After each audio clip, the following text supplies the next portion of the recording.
Crise de l'éducation et pilier familial, le signal d'alarme de la société allemande. Bienvenue sur Décryptage Allemagne, voici les dernières actualités. Aujourd'hui, nous plongeons au cœur d'un débat qui touche les fondements mêmes de la structure sociale outre-Rhin, la relation entre la politique, la famille et l'état alarmant de notre système éducatif. Récemment, lors d'un dialogue citoyen à Grevesmühlen, des échanges poignants ont mis en lumière une réalité que beaucoup préféreraient ignorer. Au centre de ces discussions se trouve une question fondamentale posée à Dennis Hollock, député et enseignant. Comment concilier l'engagement politique et la vie de famille ? Sa réponse, loin d'être un simple détail personnel, révèle une vision de la société où la famille est considérée comme le noyau central, le lieu où s'apprennent l'amour, la sécurité et les valeurs essentielles. C'est à partir de ce socle que se construit la responsabilité, une notion qui semble parfois s'étioler dans les sphères de décision déconnectées de la réalité quotidienne des foyers. Cette vision de la famille comme rempart et espace de protection est aujourd'hui confrontée à une pression croissante de l'État. De nombreux observateurs et acteurs de terrain s'inquiètent d'une volonté politique de transférer de plus en plus la mission d'éducation et d'instruction des parents vers les institutions étatiques. Pourtant, la famille reste le lieu privilégié où l'on apprend à assumer les conséquences de ses actes. Lorsque les décisions politiques semblent déconnectées de ce que les familles vivent réellement, un fossé se creuse. Ce sentiment d'être délaissé par le politique est d'autant plus vif que les défis se multiplient, notamment dans les écoles primaires, qui sont le premier point de contact entre l'enfant, la famille et la structure publique. Le constat dressé des enseignants sur le terrain est bouleversant. On rapporte des scènes où des parents, lors de réunions scolaires, ne peuvent retenir leurs larmes. Ces pleurs ne sont pas le signe d'une surcharge liée au devoir à la maison, mais l'expression d'une peur profonde pour la sécurité de leurs enfants. Lorsque des enfants expriment leur crainte de se rendre à l'école le matin, ce n'est plus un simple défi pédagogique, c'est un signal d'alarme sociétale. L'école, autrefois sanctuaire d'insouciance et d'apprentissage protégé, devient dans certains cas un lieu de tension où la sécurité n'est plus garantie.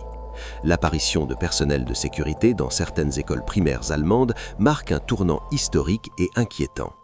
Même si cela reste encore minoritaire, le simple fait que cette mesure soit discutée et mise en œuvre pour des enfants de 6 à 10 ans témoigne d'un échec cuisant des mécanismes de médiation traditionnels.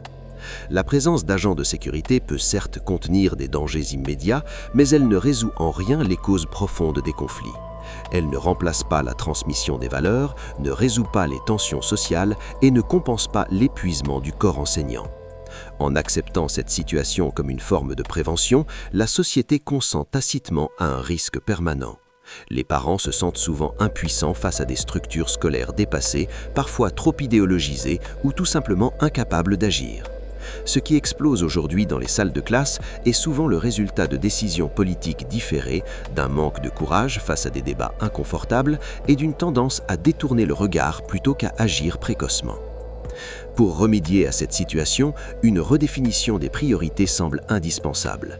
La protection de l'enfance doit redevenir la priorité absolue au-delà des statistiques ou des questions d'image politique.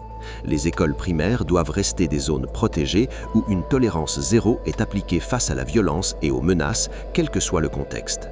Il devient nécessaire d'envisager des mesures concrètes comme le retrait temporaire du cadre de la classe des élèves qui perturbent massivement l'enseignement ou font preuve de violence. Des structures de transition ou des classes de soutien obligatoires permettraient de stabiliser ces élèves avant leur retour, protégeant ainsi le droit au calme et à la sécurité de la majorité. Parallèlement, le corps enseignant doit être déchargé de missions qui ne relèvent pas de sa compétence primaire. Les professeurs ne peuvent pas être à la fois travailleurs sociaux, agents de sécurité et responsables de l'intégration.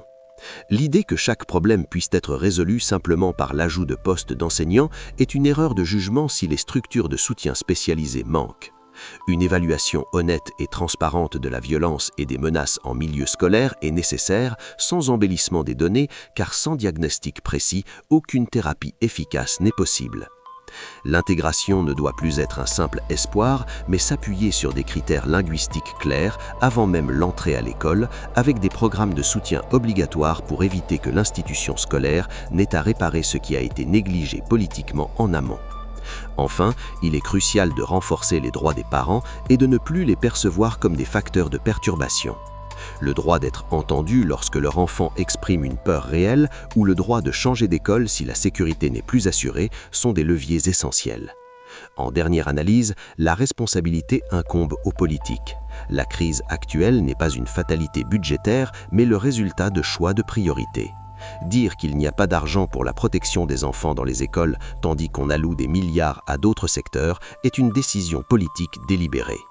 Les familles allemandes attendent aujourd'hui de sincérité, de proximité et une volonté d'agir pour que l'école redevienne ce qu'elle n'aurait jamais dû cesser d'être, un lieu d'épanouissement et de sécurité pour les plus vulnérables.